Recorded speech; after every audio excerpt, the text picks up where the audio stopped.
balobi Congo promo de Faté. Bolandaka Congo promo pour ezolo la vérité. Balobi avec Congo promo, it's not the same. C'est pas pareil. Rafigeto. Check. Ouais, c'est DJ Abdul depuis Kinshasa. Je valide Congo promo avec Rafengindo. Congo promo, RTNC na bango dit. RTNC na bango, c'est DJ Abdul qui valide. Le DJ du peuple, le DJ number one. Congo promo, Rafengindo. Ndema Kambo. Naiko, na moni eza qualité bien original. Ouais, c'est le poids en fait dans la Chine, c'est lango. Donc c'est regrettable. Na kina bogo zalaka yona fali qui a frère na onde kono fait rigola. On dirait habiter habituellement té. Comme ni comme la binombalé. Bon, normalement, moi personnellement, na ça la promotion ba artiste ba respectable artiste. Là c'est ba respectable DJ. Pour nga au fond du cœur. Je parle ça au fond du cœur. Notre frère, notre grand frère, c'est un grand frère. Ba tout bazara pembe ne ba mekadam ki ko aider. C'est un très grand artiste ba boma. Ba invité yo. Demandé mardi, mais Fabregas maestro. Fabregas était là. Et puis il est venu lui-même. La maison était choquée. Le champagne qui est très simple. Ce qu'on compare Fabregas na artiste, on a il n'y a pas match. Et enfin, je suis arrivé. Salon Ig la coiffe Ikote. Non seulement c'est un salon de coiffure, mais aussi une machine de transformation des hommes et femmes. Regardez-moi comment je suis. Vilain. Mais attendez, 2 minutes. Bogart. Vous allez voir.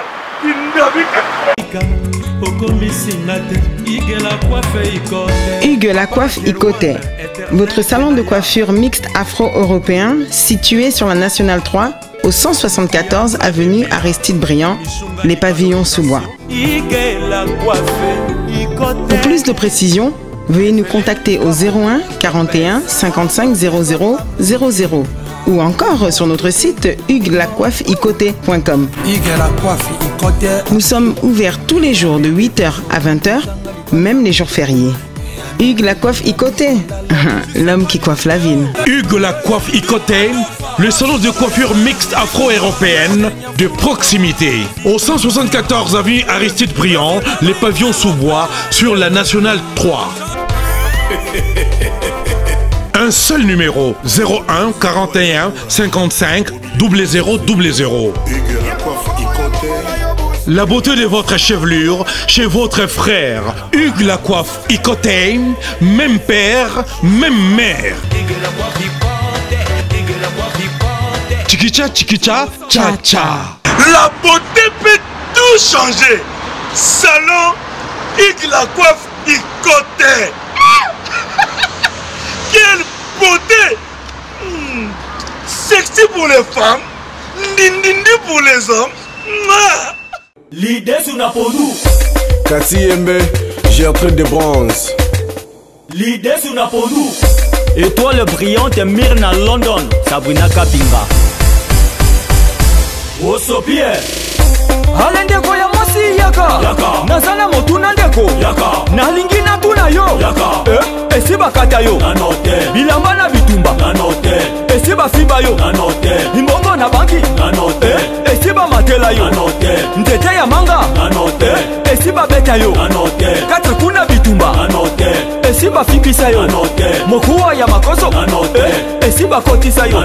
Mosapina lisu. Okay. Glody ya Wedi.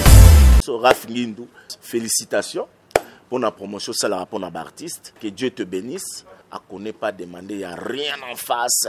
Congo promo, Rafengindo nde. Rafengindo.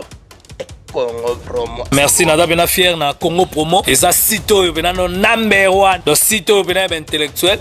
Boss Rafengindo en tout cas on a passivement bambot. Rafengindo le présentateur la force créative Congo promo. Boroto ça la force militaire na Congo promo. Et faites comme moi, allez voir Congo promo tv5.com. Donc au nom de Jésus-Christ nous bénissons le Congo promo. Avec Rafengindo, Congo promo ne tombera jamais. Bigolo Congo promo nde. Ouais balobi Rafengindo. Congo Promo toujours, grande puissance. Comment Congo Promo qui torcos net na film. Congo Promo babundana nango. Rafingindo. Congo Promo. What a plus, what a nabi boss là. Bonjour, bonsoir, très chers internautes et merci pour notre opportunité pour Sarabiso. Je suis toujours là, votre simple serviteur, Miguel André de Kinshasa, Mboka Banka, Mboka Bankale. Dans la recherche d'informations, Naël DJ Abdul Bosenga et moi trop, déclaré moi trop, pourquoi pas Nayambaka étant en Angola. Et puis na Makaka en Angola, c'est pour ça que j'ai récupéré à Kinshasa, na Ratari pour notre voyage, dans la Pulga héritier Watanabe. Les jours on a comme à Luanda, les jours il y a au Luanda. Donc c'est pour ça que j'ai récupéré une fois de plus na Kinshasa.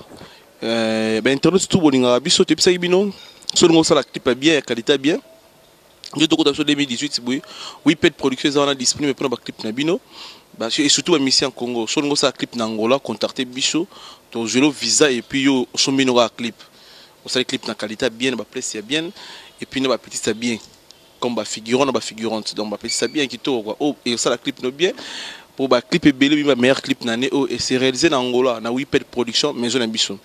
J'ai tout à Luanda, nous barbecue pendant la journée chez Alex Fomoussi Hymne National. Donc tous les dimanches, nous allons chez Alex Fomoussi Venebiso, boîte kitoko, casino, chambre kitoko, confort, calme, oui piscine, il se passe bien. Barbecue pendant la journée, toujours déjà tout démarré en Ghana. DJ Abdul Boz a invité spécial. N'enga koto yo to invité artiste congolais pour ba soutenir biso na idée na biso na innovation na biso auto to kanisi on a ba Mr Nanga Angola ba Miguel Mix ba chancelier Kimboko donc bientôt to banango déjà pendant la journée barbecue. Ouais, c'est pour ça que je développé na DJ Abdul Bana internet pour comprendre yep so akola pe botama puis avanda puis bana carrière wa puis andi maranani bino boye ba so boye ranani po boye bi grande zara buluna biso ngo bonjour DJ Papa Ngele DJ il faut normalement faut un DJ leader. DJ Abdul artiste, musicien, chanteur, DJ chanteur, mais mieux je préfère Bengara artiste, ça englobe le tout quoi. Parce que c'est DJ Abdul, bah tu vois botement na kisa ça na kina. Oui, na né grandi à kina botement na mama emo. Na vani na Gombe, na monedito numéro 22 et pas grand-père nanga. Après tu au longwa tu ma tété. Na âge amuke na bandi école primaire nanga na école Anunga. Na matete na longwe tu teka palais tu comme la masina na yo longwa grand peu masina je m'excuse na kacho maloba masina peneza mabele nanga voilà mbena biso Congo na sala un mot sikolo abu ngana za negrandi nzazi ngana za negrandi na Petro Congo siko nzazi malgré la bossa moi numéro fa tout la mère après tu et moi ba miki na yo longwa mais matete mane na passé maman tananga mondambo après na yo longwa na tu comme na kinkole maman na pso ko somba ba mabele kuna comme la moi les bossos il faut dans la blure à mère nanga na over na mère tout ça après na cadre cas c'est kinkole si na vana na kinkole ti gombe okomi kinkole na vana na kinkole au moins les amis musique faisant ba surprise mutako longa pe likola koi mutako longa pe na samati likolo so biso dans la vie mo ya grand père nanga il fut le commandant du bateau présidentiel ya Mobutu. Ça veut dire bateau bayebi commandant Bokamano. Moi mon nom c'est Bokamano, c'est le nom du commandant Bokamano. Donc grand père nanga fut une très grande personnalité. Après, comme j'étais plus attaché avec ma mère, na côté maman nanga, après grand-père, pas un oncle, ma tante, na validé côté ma nanga tout ça. Mais au moment où na vie, pas place tout na vandi wana. Si tant na yo comme na position que na embrassé monde de la musique, na on appelle ba grand, ba déblaison wanga à l'époque, ba vienanga, ba po Firenze, ba Janify, na yo dans le monde du théâtre, na côté na chic choc loenge. Mais ouais, les autres vidéos de banchik. Wana ce qu'on a eu diplôme. Dans un diplôme, il fallait ce qu'on a dans l'université, mais tellement que ma kila déjà a récolté ma casse. Moi, il a percé ma casse société dans l'université. Déjà, là-bas, coin, célébrité, ça là, qui dans les cadres de TV, au banda cour, ben là, massa, moi, autant que zate, na bandi émission dans la télévision, on a quoi autant dans l'université. Na yo katati, na yo kotapement profondeur, maramba boulot. Na kotaki dans le monde du cinéma, comme cinéma, j'aimais trop, donc plus attaché à la vie dans la pour Firenze.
après Firenze pas na okota na bandi na théâtre Chic Choc Loenge na sala 6 mois. Après na yo bimana groupe, na yo créé propre groupe na na sali film moi ba série télévisée parce que nga mi gagné ma à part Mamandou na lela cinéma à niveau à Liboma. On a un très bon acteur, on a pu incarner ma personnalité donc je pense que année Otobandi avec notre agence en Angola on va filmer de production on a pu félicitations d'abord la Venabiso mon général donc autorité tout cela makambo to na police na to développement déjà d'avance tout ça studio enregistrement ba jara bandia mais biso plus que confort tout ça na maison ils ont équipement pour na réaliser ba clip tout ça proposer you oui puis Angola pour 1 mois au côté studio na biso au sali son na featuring moko au poni mission yo lingo na Angola na style no yo linga mais je produire yo mais je na biso yo za frère dans tout le monde 2018 nabi ke ba projet allez donc c'est pour dire aux gens que biso ba DJ Abdul Totaka te mbala moko outi mbala moko kituko mi danger te tout comme non peut danger te mais que les lois ba comme ko valider so ba compter ba DJ ba ça la fierté am sana na ndenga ba ki na ndenga monde entier ça doit représenter mboka na domaine moko eza ki DJ lelo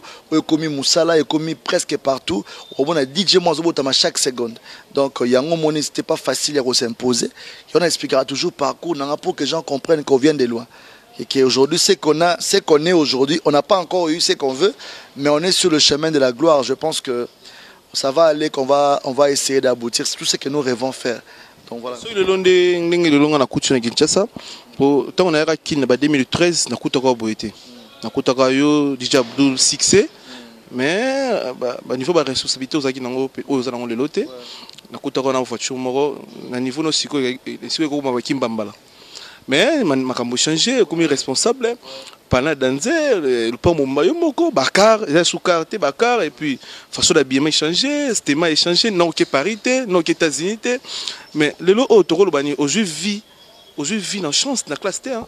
Bon, en fait, au moins, une vie, tout faux métier, il n'y a pas de saut métier comme on dit. L'homme gagné, tu fais la différence, c'est l'animateur rebelle Angola parce que il m'a ça. Tant qu'on banderait de loger qui ne plus loin de comprendre. Moi, je me rappelle au salon t-shirt, Maramoutou, les lots idéologie Vanda. Pour la 2013. Je me rappelle. Dans ça, c'est toujours tant qu'on publie le blog, on a baraté que le lot 4 ans à gloire, ils ont facilité. On a plus de félicitations. C'est pour dire que les gens pensent que la vie, c'est moi, il faut me commis danger. Étape par étape, nous devons travailler. Moi, économie, nana responsabilité, mon sous OSC n'a pas que non, famille contrat sérieux. Naibika qui dit, nana musala musu na sala raté. Ce que musala nous permet de te belé à bien. Il faut qu'on entretenir une bonne relation. Il faut que nous soyons bien dans le Alex Fumousi, hymne national, baba vio vraiment que non, nayo kakena sango même kuna mon avis par hasard, DJ Abdul c'est toi, on va se voir. Via ibsanga bongo. Mais au moins ils ont avantage, ba vient absolument bien ba Luanda na ba Yamanga, net vient absolument Serge Tata Kibokolo nenga bengsanga, nayo kaka komone na musika, puis DJ Abdul ndem tana makambo mikolo, il faut ya mais via mona makamto sala na kanga samedi dimanche na Luanda cointi coin. Ils allaient na sala maté do ba DJ Aya pour la première fois dans Luanda, on a une histoire que DJ Maya Bayamba aéroport à Outikin short ba chéri da pe simbote na ba kinam ba bébé kinam ba tundra tout ça là ba sangana ba ya et ça l'a bien moko mi gagner ma et ça l'a bien malheureusement vous avez une mission de service na mutnanga wata donc voilà DJ Abdul merci de m'avoir sa confiance mais marambo tout bon monde ils ont la première page. C'est-à-dire 99 pages ou bien 9999 pages d'un été. C'est-à-dire que dans les rivana comme Rafa Touana Manzo Toboé, David Guetta, on a vraiment la fierté à France. Ne pas DJ Abdul Azarama, que DJ Mo dans la jet privé un jour, DJ Mo pas dans la palade d'Angers, dans la immeuble, dans la business d'Angers Salara. Parce que moi, Moussa Latan, on a combo comme référence. Tu peux faire beaucoup de business qui peut te rapporter de l'argent. Tu peux faire l'importation, tu peux faire l'exportation. On peut faire une usine, on peut créer une marque, un vêtement, on peut créer une société de communication. Donc, on a très belle, on a couvrir combo nayo, tant on bimba DJ Abdul. Mais c'est avec le temps, avec la grâce de Dieu. Tout le monde a une force à battre, un soutien, un bon délit. Nous pas toujours le bon et puis la souffrance à Makamoto sala ne bandeli yangonde ba fruit nango comme maman pour nous était kola mokolo morote makasa vert et botara mbala morote ya munene manga petela na jour morte au fur et à mesure que bat ba mona ah manga de moké sur les cas après 2 semaines on a que comme forme ils a qui vert sur les cas après 2 semaines 3 mois on a que comme jaune ou le qui se comme rouge donc ça veut dire la vie change au fur et à mesure on avance quoi tout ça ngaka bino botala rabiso boy ba peke ils a facilité tu as plus de 1000 DJ lelo mais vous en la première place ils a les sécurité. Merci pour nous confirmer l'internet au Labiso. Nebi que Fabrice Nseka boss américain, patron européen. Les seuls Angolais qui défendent les Angolais en Europe et en Amérique, Fabrice Nseka, mon partenaire officiel. Et puis David Eloutet, les seuls Angolais. On peut sa couleur à Angolais, n'a beaucoup Kinshasa, Gaosho. Labiso et puis Fabien Lebit de Arte Rafilme, grand Arte Rafilme, qui est tout OGEP séparé. Au Djilo Mampou et puis Ricky Kilingo. Lobi Nazaki na soirée nayo chaque mardi. On a succès, on a actualité. Mais simplicité on a yorobete la public congolaise simplicité on artiste moraye na soirée na yo o mekiti si au spécial honneur simplicité on zara nangwana ezaranini on a bakar on a responsable on a ampleur on ya pa ngolo o kenda ba Dubaï o kenda ba Benin o kenda ba Brazzaville on a ampleur na on a star déjà on a président déjà mais on dirait un CD qui DJ on dirait on aime de l'équipe musique na l'art bon te moni qui DJ de salinga na DJ Abdul na robo salangote na lo bateke na comme musicien star ne ba benga biso mais te ngana yebi que d'abord le roi docteur vision na eto passion na d'abord ezala boko big sabato ngam que déontologie na ngaiza ko bin sabato yango de salinga na lo DJ Abdul DJ chanteur mais d'abord DJ donc nous avons un service à battre et puis les qui n'ont pas joué les lots bazo matamata ba pe que no ba vie wana touche spécialité mais ça pesa pour moi comme mingi na ba animation air mo bon on dit que no ba vie ba vie mo fatigué ba sala trop mo lemba na na trentaine d'années na lemba ka siko on comprend et puis nous avons na bosaka chaque jour na sala effort que na à jour il y a ba musique na sala effort na toujours à la page na sala toujours na à la page nzemo bina state na yebiango nzemo bina Angola na yebiango ça ande on s'appuie ba aux a branché bon mais on y a déjà on a 4 téléphones ba iPhone ba Samsung ba Ramotu mais on peut nous expliquer ba internet ba recherche on est rendé non nazara toujours branché na internet na yebarake site moriza ya ba angolais ba bimsa ba nouveauté tel artiste s'abonner parce que nous avons fait kuna net ba chaîne locale ba TPA wala ba artiste ni aleka kaza un succès na landela ngo tout le temps ba émission ça pour ba poster ngo sur YouTube en fait mon internet eko panzo mutu oui ma mo pe belé à vie sans que okende ta musu Indonésie mais ma belé ka Indonésie à travers internet donc pour ngai je pense que le domaine ngai qui DJ le que ça la force nanga na travers à chaque jour bato bazara nanga staff nanga ba ebike mo muke ambo na zo kenda mingi na internet na tsara mingi ba crédit d'activer ba giga belé na zara nanga air tout dans internet na kase na zara nanga mo bongo na vanda na ba artiste musu amine na mboko ondi mateke ayeb mamble na YouTube ondi mateke za la page o mama no grand star ya mboko na komba munene mais à tout le temps internet ayeb marambutu le kaka ça veut dire quoi tu dois être cultivé chaque jour tu dois apprendre et aussi apprendre les autres. Il y a un essai à tout maintenir première place. Ce mutaoti banda yebo qui nzembo beti abi. Je dois brancher et ça il peut force now. Pour expliquer que nzembo na mission na state yangonde. Atepe temba bengi pe kuna sekno yangonde makambo. Donc DJ Abdou je travaille à téléphone, toi na deux téléphones ya pour na musala télécharger ba nzembo et puis des monsieur ba contact numéro mo pour na public et puis numéro monsieur za privé. Donc voilà, ils ont internet tu comprendre. Mais ngata souvent na États-Unis on au mona photo mon bâti DJ Yemoko mais mon public bah on attend 10 000 personnes au bah comme musique DJ expliquez bisouana na Afrique et gros ça la matière en tout cas il est quoi le plus grand rêve le plus fou en amigé en tout cas dans ces peines ba question c'est très profond n'arrive au ça il est comme David Guetta nga izarama kanda na montu na David Guetta ayeneti na Antilles akangi espace net aéroport bato basomba billet presque une majorité de la population. Il y a plus de 50 000, 100 000 personnes. Il y a autant de DJ à Robin Sabango. Na Congo, c'est faisable. Dans condition que moko, ceux qui sponsor, croire na biso et que bleu auto ça la peut une large diffusion. Déjà pour faire la promotion de la radio na biso c'est de l'argent. Pour faire un bon clip. Aujourd'hui, on a besoin merci na bino besoin aider ba jeune avec le peu de moyens au Angola, basu en charge au tourner clip à qualité, ba c'est le studio, mambo ils a raté na Congo. Na Angola et comme il peut au salama c'est que na Congo au salango peut pour aider ba jeune belé ça veut dire quoi ba jowana bazara na ba bimisi son lelo ba radio tout Bon, foot à coup non yé droit de diffusion pour que bah diffuser son naé. Banda ko zela on a streaming. Il y a mon académie si son le lobo tam on a 5 millions de vues jour moko. 3 millions de vues, 2 millions de vues jour moko parce que bah déjà en alerte. Il y a déjà un message qui se passe car obi c'est loco. Ce que nous dit mon en plaire. Tam soit j'ai 10 millions ou 15 millions de vues. À quel pays oyo ba ibi que non, tel continent, telle place, la musique là-bas est trop écoutée. Mon frère, mindele ba ipe ko s'amuser le quoi biso africain. Mundele sokabi que je pars m'amuser.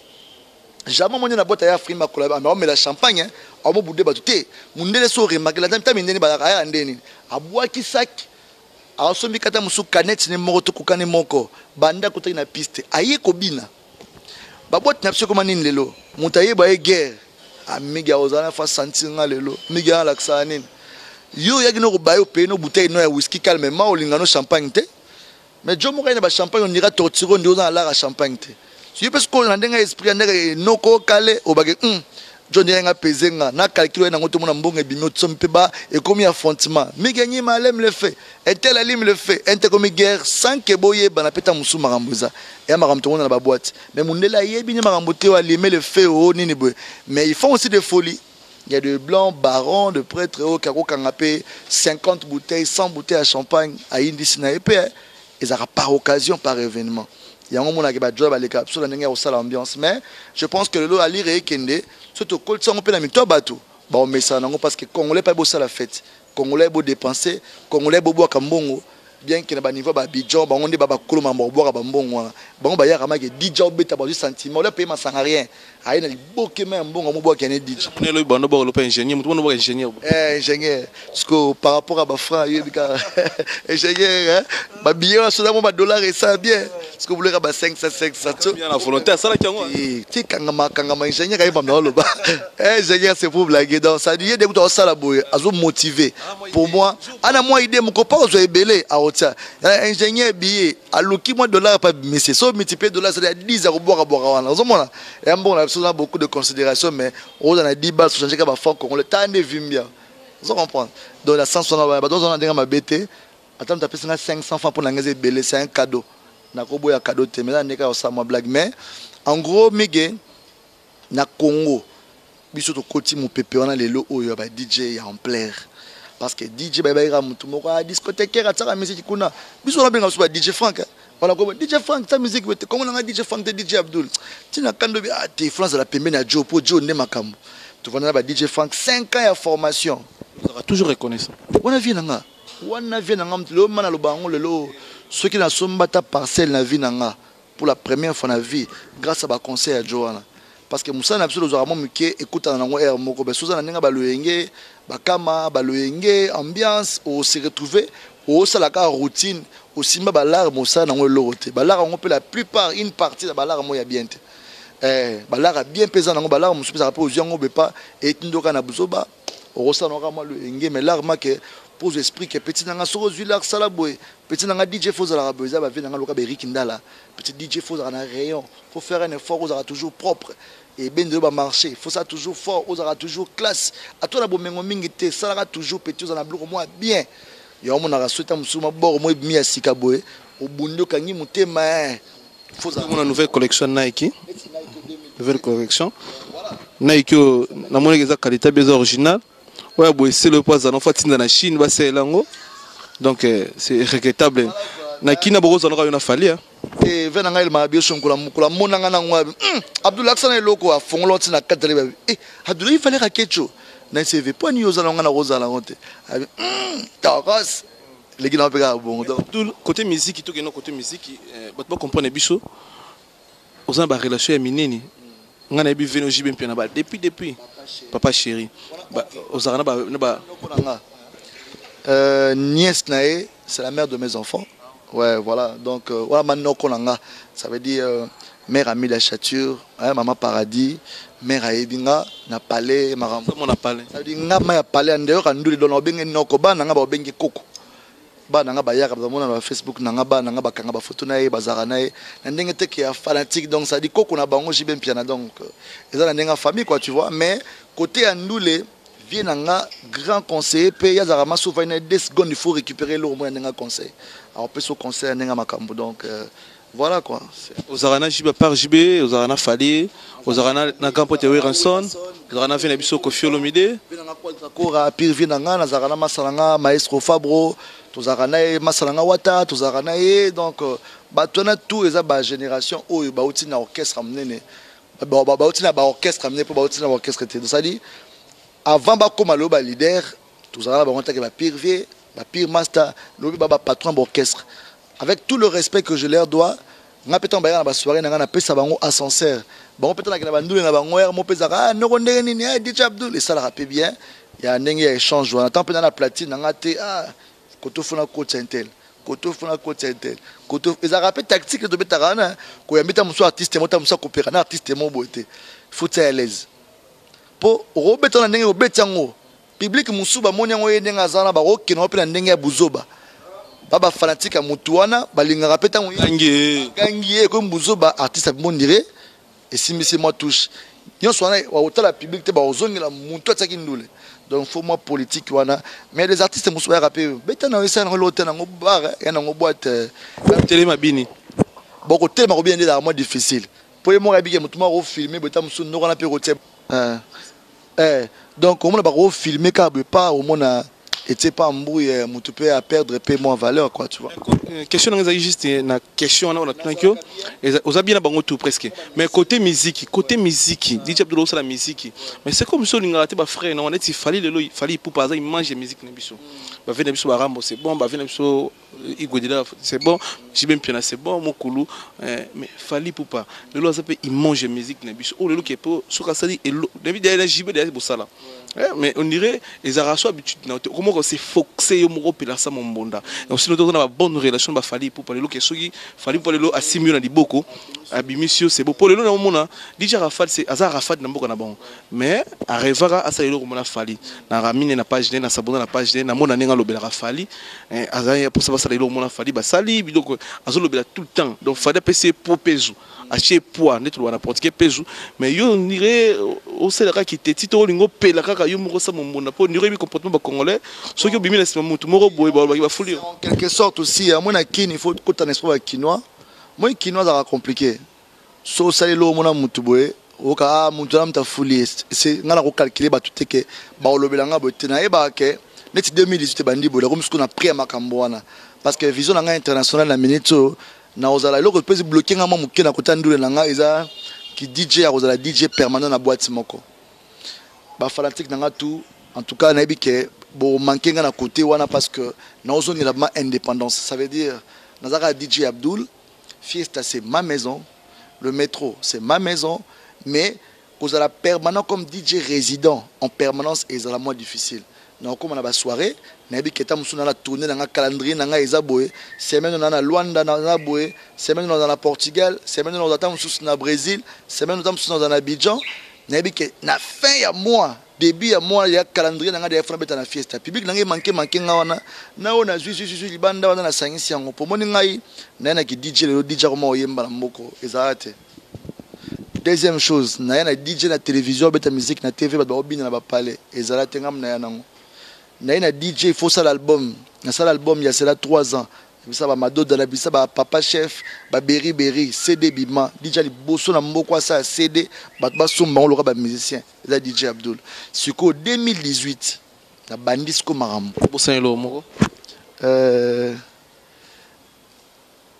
soko DJ le logo monsa la publicité nation il y a mon nene en Congo donc ba tché comme star ndi ba tché ba musicien nyonso ba héritier ba Fabregas ba Fali tout ça ba tché DJ c'est comme ça et ça facilité moi le DJ to comme ce qu'on a makamba comment valoriser biso parce que va comprendre que le DJ aujourd'hui n'a qu'au sauter un DJ d'abord c'est plus qu'un artiste musicien là il faut que ba bango mais l'autre surtout on a pouvoir on entend que l'équipe a fallu toute l'équipe a nanté tout ça peut-être pour les kabango bango faut pas comprendre que tout ça va docteur parce que fallait ko beta nzembo soit il y a un concert na ye on beta ka ba nzembo na ye a fallu Fabregas, ça c'est l'album nae. On peut t'avoir dit on est na concert na. Est-ce que biso ba DJ, on a droit de musique là bango tout.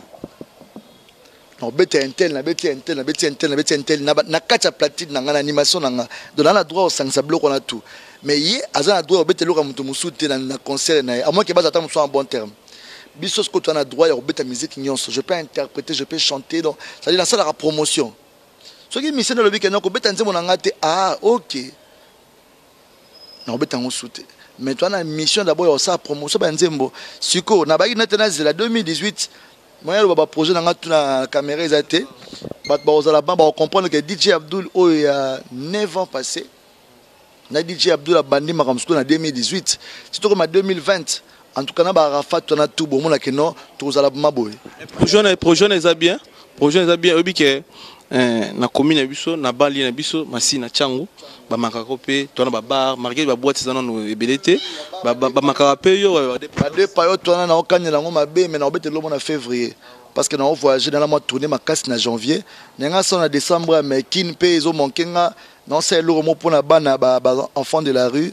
Moi muke na ngana zana ngona ngana lia na bana wana jour à Noël non benga ba chege ba aveugle tout ba télé benga pe biso to ya to filmer s'il vous plaît non benga vraiment il faut y avant ko zonga le 25 non ça la gapé mona bana non ça na ba aveugle ba orphelin parce que ça la nga pasteur na kana boulevard ba bano ba télé ba senga ba mbongo pa mama na ba aveugle na sina kontai bango tout na benga bango le 25 jours à Noël na bana bango ba ya au senga mbongo wala to kaboli moi soso moi kwanga to lié nga moko mana au servir bango to damé dans ONG je pense.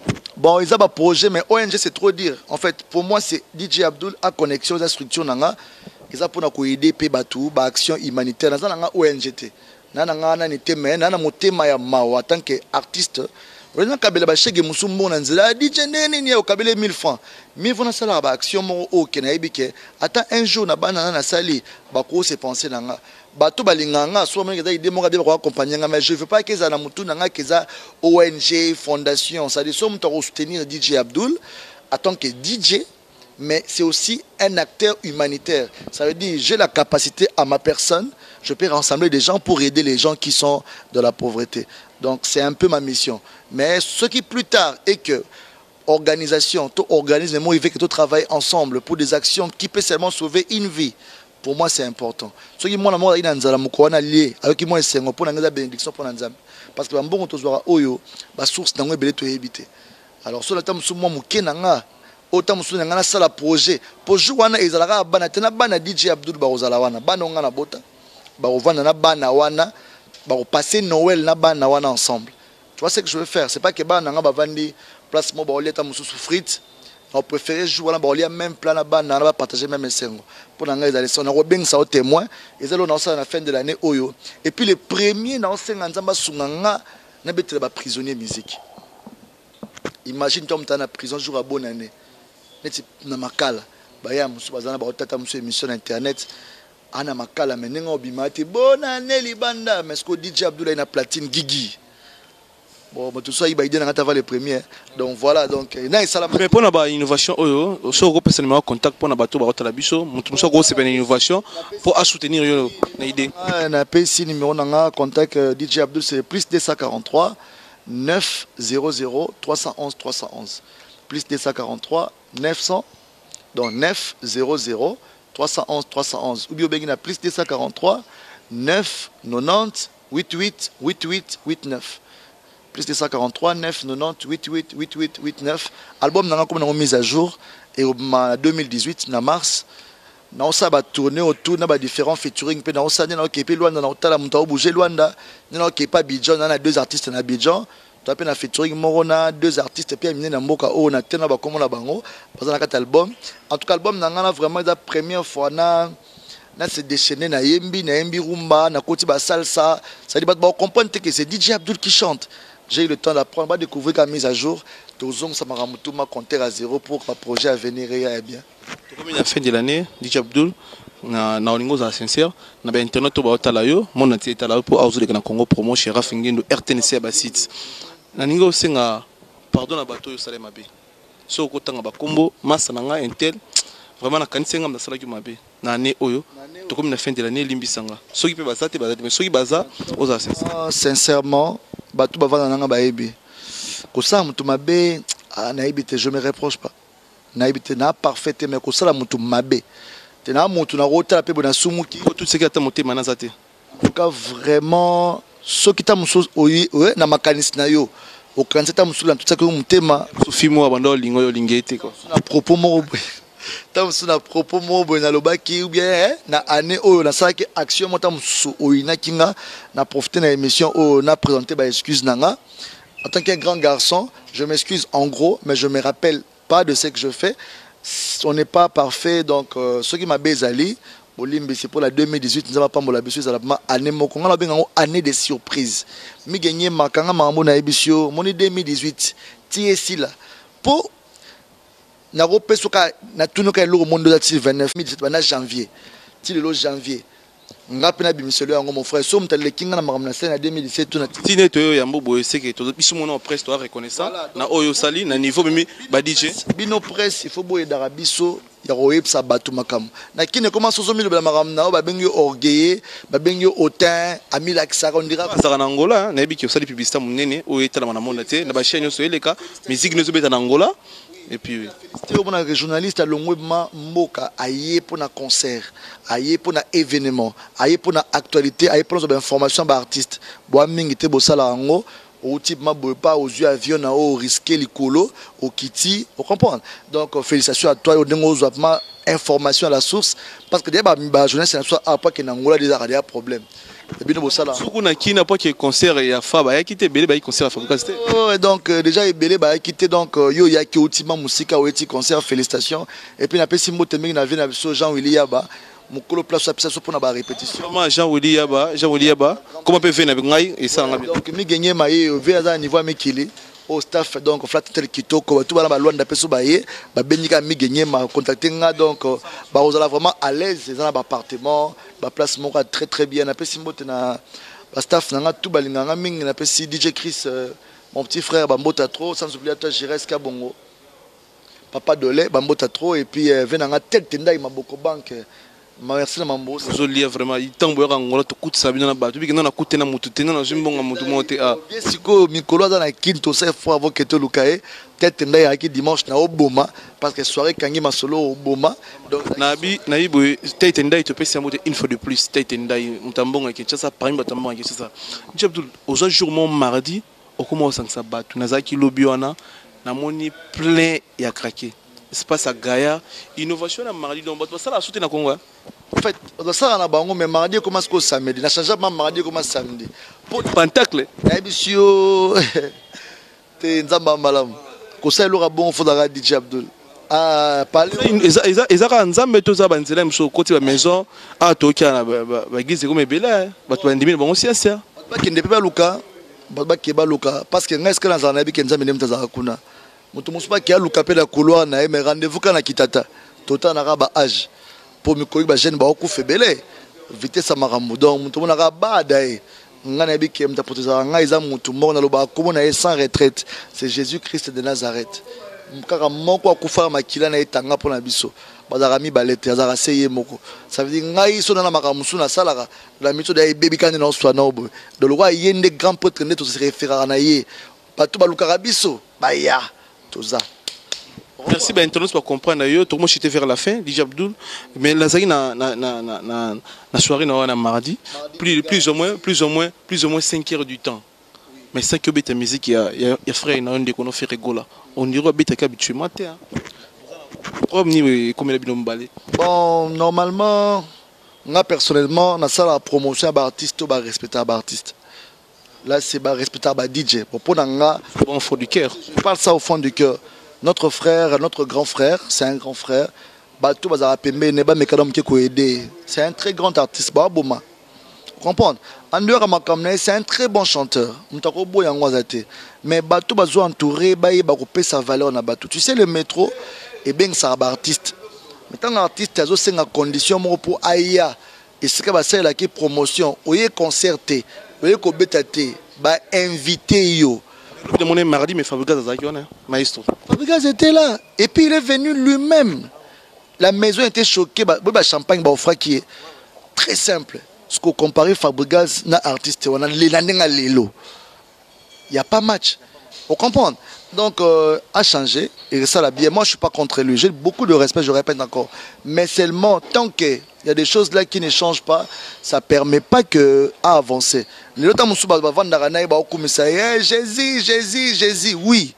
Mais quand même, tant que Simba Souté, baluka makambo ba salara azana ba talent ebele il a fula kaka po ba $60 ba $50 ba DJ nde to pesa makambo lelo comme ba DJ nde ba pesa ba artiste promotion parce que ce mot d'ordre réel ikolo bete mikolo ma par rapport plus ou moins métro on écoute à plus ou moins combien de personnes 800 personnes mais ceux qui déjà dans métro bazo beta au tebi que ma bien métro ya bar numéro 1 à Kin métro ya bar numéro 1 à Kin ça mon côté tu en as 4 métro Ipen métro Bandal métro Lemba na métro Rigini to font la msupe na Tchango métro Tchango ya na quartier 1 kamite font en février donc ngai nazala pona osala makambutu ya promotion ba artiste na betaka musique ba tunyo sommet so na beti musique ya mutu te c'est que mutu na fa bon sa makambo le reste le coopéra na bango bata mouvement na lobi mona ki ilunga za yiwana namba ina ngai paye très bien avant il a qu'on a PCP moté il est venu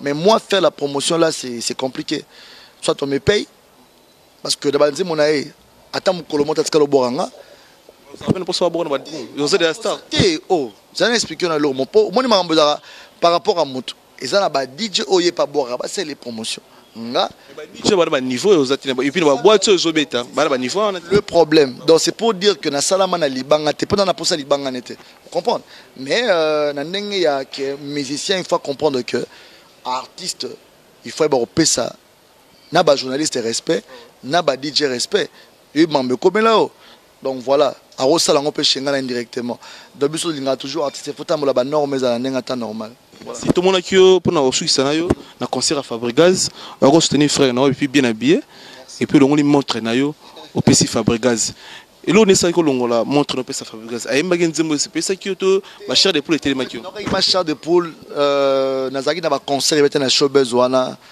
na ebité maestro félicitations niveau ya spectacle niveau ya enchaînement ngaza artiste elle connaît joueur avant de la match na après na gebele jour na o cacher la voile te lingo aider ba internaute côté son peut-être que DJ côté son bon c'est vrai que na ba concert moi ba erreur meke ezalaka boko ça peut balance et comme le jour J tam sumo erreur cause mais côté son image et lumière parce que ça loana showbiz ban avantage c'est vraiment une bonne sonorisation. Là déjà de ce côté-là artiste mais ce qui m'a beaucoup plu Nathalie m'a la poche carte bancaire au swapé wapi mon bon blague n'habité so biba chèque ba attaquer Nathalie m'a la logne la valeur montre ça n'habité maestro na ba montre ta 10 000 mais on a opé ça et outi la monter malanga na mati sali cadeau à montre yé moi qui choqué à la tango petit concert ici donc tout le monde écoute le bien Abdul merci pour ma montre na senga merci beaucoup donc c'est la famille. Maestro a surprenant na concert nanga il y a anniversaire nanga le 23 juin à Hôtel Vénus. Na invité été na tindi la invitation té mais à apprendre que DJ Abdul obeta na Vénus à gara mutuka maestro a kota na fête. Parce que boulera ba ofta ticket concert à DJ ba moni Fabregas aé ba hôtel mais c'est jamais ba côté DJ maestro à kota katando na yambe na podium. To beta na zikida likola podium. Et puis ce qui m'a marqué mon frère, gâteau d'anniversaire nanga muta kata katango, ba image na kopé ça. Ao kabola gâteau ma ao kabola simple plein succès. En plein succès à Zigida ezo beta na kata kin. Non, bablo ka besoin féliciter, non c'est ngapé biso ba jeune et puis to éviter surtout ba to ba entoura pe air moko artiste. Ya moi bablo ka CC ba kuba, bablo ka CC ezo aider ba artiste na bisoté. Artiste ceux qui erreur ezali so ma beza mutu, obengi pe mutu e bisi e pe mutu pa yeba. À se reprocher et puis vous mettez la paix, vous arrangez. Donc on a au programme dans la presse. On a passé tu as à part toujours ah ouais mais répétition na yo to ya pe to joyeux. Toi na siège n'est pas papa chaque commandant chaque l'espace le terminus, tu répéter chaque mardi et tu répéter mardi et ça coulisses, jeudi tu répéteras en public et puis samedi tu sera ba chomoro wana PC lingue chaque samedi, tu en as besoin entre ba jeune. Moi chicha, moi danse, moi bloc. Nenga rep. Samedi surtout na caméra to kuta. Okuta ma rep parce que au grand complet. Oui, samedi avant les 25, tu regardes. Le 23. Tu allons après parce qu'après on a invité un concert Papa Chéri. Donc ça la première partie na Rotana. Tu la vie matos à ensemble le jour wana le 23 et puis après le 25 na pour na bana ils ont la siège dans la répétition parce que voilà ce que Mac Fief donc base mais comme Yoana na madoula numéro 1 à Bandal Simaka et à BM wana Tozawana et puis à part ça programme le 29 le 30 le 31 donc d'Abidjan na Ozalawana avec notre frère grand frère Fali Poupa na Ozapembe na si tout va bien à concert na je vais faire la première partie et puis na que plus pour un projet album na artiste musuto déjà en contact kuna donc enregistrer s'il faut faire le clip rapidement na zuba prise na bango na ngona baxna oyanga pour qu'il y ait un album parce que mois de mars l'année prochaine faut album si tu as souka biso boka ba faber des bito to boka ba odilo mampo ya ba fabrice nteka boss américain patron européen fierté à communauté et puis David de l'UTT ba negotu odilo mampo ya ba tutu et puis merci na réalisation et massa la Jenny célèbre comme Jenny Mutulanga la pesa mbota trop la pesa ba tupela lonza mbota la pesa mbota na vela nga certes ta kibokolo la pesa mbota na kibokolo mo ba DJ tout DJ MP4 DJ Lutonadio DJ HK na pesa ba mbota trop wa ba DJ solo ba DJ ya solo ya Angola DJ Stuga ba mbota trop nani so DJ Shido vient nga na robo salatela musika wa ba vient na so ba miaka ma ya solo DJ Shido ba mbota trop na Luanda wana na pesa mbota na le Paolo le sénateur Tudilu vient ngai talaka yum to beta marambo pour que na kota mboka wana merci grand fan robo salatela bosanité ba vie tout boza Luanda belé vient nga Selema Nzombi ba tout boza tellement bebo stunanga bana congolais zando na biso na komaya congolais yango tsina bien congolais si si donc ba mbota trop Idan Fumu Mutunangai, merci. Tous toujours ensemble. Na sous Luanda wana na makasi ya migenye ma pas fait réaliser ba clip. Alex Fumusi hymne national dans Royal Luanda wana donc barbecue pendant la journée. Royal wana ba DJ nyo sur Luanda. La pesi no ba mbota trop jointo toujours ndenge zara toujours. Check. Ensemble quoi. Check. Mingi nde migenye ma papa ngeli Nzambe na bango.